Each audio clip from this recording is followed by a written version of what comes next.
Oke, baiklah. Kami di sini dari kelompok 3 ingin menjelaskan tentang perbandingan tentang high climb dan stabilization handling.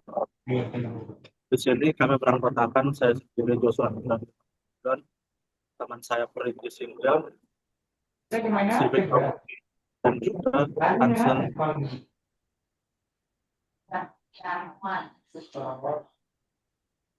Bella. Selanjutnya akan dijelaskan oleh teman saya.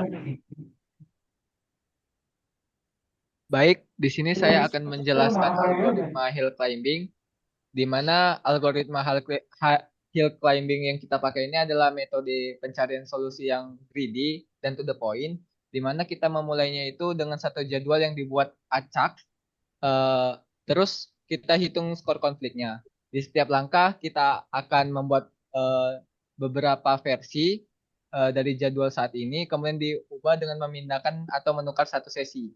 Kemudian kita memeriksa semua tetangga-tetangga itu, kemudian memilih satu skor yang paling rendah. Jika tetangga terbaik itu lebih rendah daripada skor jadwal kita sekarang, kita akan langsung menggunakan jadwal baru itu sebagai basis. Kemudian kita akan ulangi proses ini secara terus-menerus, lalu bergerak ke jadwal yang lebih baik dengan harapan kita akan cepat sampai pada jadwal dengan konflik seminimal mungkin atau bahkan nol. Jadi intinya itu kita akan mencari eh, nilai skor yang paling tinggi dibandingkan nilai skor yang sebelumnya. Begitu. Baik, selanjutnya untuk penjelasan berikutnya akan dijelaskan oleh teman saya, Freddy. Em, Baik, di sini saya akan menjelaskan tentang simulated annealing, di mana pertama-tama itu nama annealing itu sendiri berasal dari proses fisika, yang mana itu adalah pembuatan logam, di mana logam itu dipanaskan hingga sangat tinggi lalu didinginkan perlahan agar atom-atomnya tersusun lebih stabil. Nah, dalam konteks algoritma, prinsipnya itu sama. Kita mulai dari solusi acak, lalu mencoba banyak perubahan sambil mengontrol sesuatu yang disebut dengan temperatur. Nah, saat temperaturnya masih tinggi, program akan lebih bebas menerima solusi yang lebih buruk dari sebelumnya. Tujuannya itu agar program tidak cepat berhenti di solusi lokal seperti yang terjadi pada hill climbing. Nah, namun seiring berjalannya waktu, temperatur ini semakin menurun yang disebut dengan cooling dan program akan semakin ketat yang mana dia akan hanya menerima solusi yang benar-benar lebih baik. Jadi simulated annealing ini bekerja seperti orang yang awalnya berani mencoba jalan baru, walau sedikit menurun, tapi semakin lama dia makin berhati-hati sampai akhirnya dia menemukan titik terendah yang paling optimal. Jadi dalam kode kami ini temperatur itu diatur secara bertahap dengan rumus T sama dengan T kali cooling. Jadi program kami ini perlahan akan mendingin sambil mencari solusi terbaik. Baik, selanjutnya kita akan masuk ke tahap demonstrasi yang akan dilakukan oleh teman saya Hansel. Oke, jadi kita masuk ke tahap demonstrasi. Jadi di sini kita udah punya itu harinya kapan aja. Harinya itu dari Senin, Selasa, Rabu, Kamis, Jumat. Periode waktunya itu saya buat itu dari setiap 2 jam ya. Ada yang jam 7 sampai jam 9, 9 11, 11 13, 13 sampai 15, dan 15 sampai 17. Untuk ruangannya itu ada di ruangan 1, ruangan 2, ruangan 3. Nah, jadi untuk nama gurunya itu atau pengajarnya itu saya buat nama basic lah, Andi, Budi, Citra, dan Dewi. Nah, jadi ini untuk kursesnya. Jadi si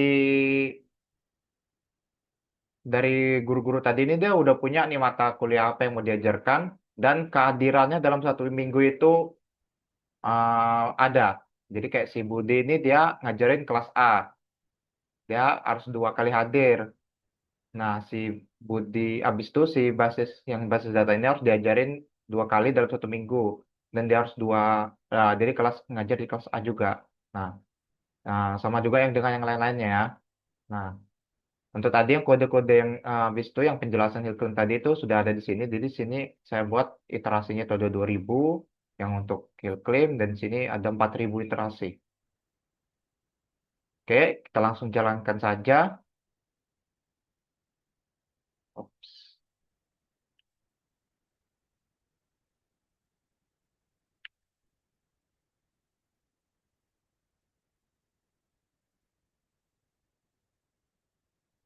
Kita tunggu.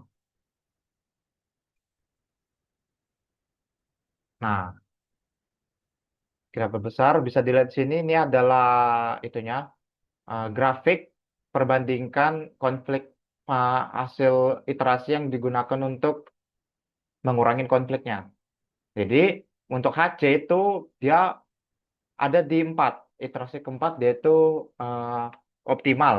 Sudah optimal dengan nilai 0,8. Di SA juga dia udah optimal di iterasi ke 634. Nah, ini adalah jadwal yang terbentuk. Untuk di jadwal iklim, bisa dilihat ini jadwal yang dibentuk dengan algoritma iklim. Bisa dilihat ini nggak ada yang bentrok ya. Nggak ada yang di satu waktu ada 2 matkul. Uh, ada 2 orang yang saling mengajar yang dari kelas yang sama. Habis itu nih yang untuk annealing. Nah, untuk yang annealing bisa dilihat tidak ada yang bentrok. Semuanya memiliki kelasnya masing-masing, jadwalnya masing-masing, dan waktunya masing-masing. Oke, mungkin untuk perbandingan bisa dilanjutkan oleh Joshua. Baiklah, saya akan menjelaskan perbandingannya dari hasil demonstrasi yang dijelaskan teman saya ini. Dan hal yang pertama yang dapat kita pahami adalah kedua algoritma ini, baik time climbing dan simulation modeling, sama-sama digunakan untuk mengoptimalkan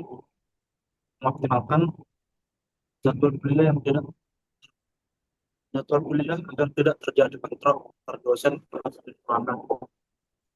Time climbing cocok untuk proses cepat karena langsung perbaiki solusi dari yang ada, tapi terkadang terhenti di hasil yang belum tentu terbaik. Sementara itu simulated annealing memberikan hasil yang lebih baik karena memiliki kemampuan untuk keluar dari kondisi lokal optimum dan menemukan solusi yang lebih mendekati optimalisasi secara global. Kesimpulannya, program ini menentukan keterampilan algoritma dan juga memberikan solusi praktis dalam kehidupan nyata. Dan saya ingin menambahkan, hill climbing memberikan hasil yang lebih baik di antara empat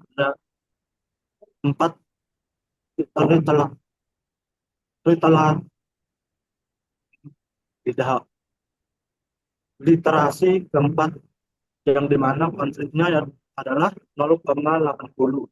Sedangkan simulation annealing mencapai hasil terbaik di literasi ke 634 dengan konflik 0,80. Di mana hasil yang lebih baik adalah hasil yang terkecil. Baiklah, demikian presentasi dari kelompok kami. Jika ada ucapan yang kurang berkenan atau kesalahan yang kami lakukan, mohon dimaafkan. Sekian dan terima kasih.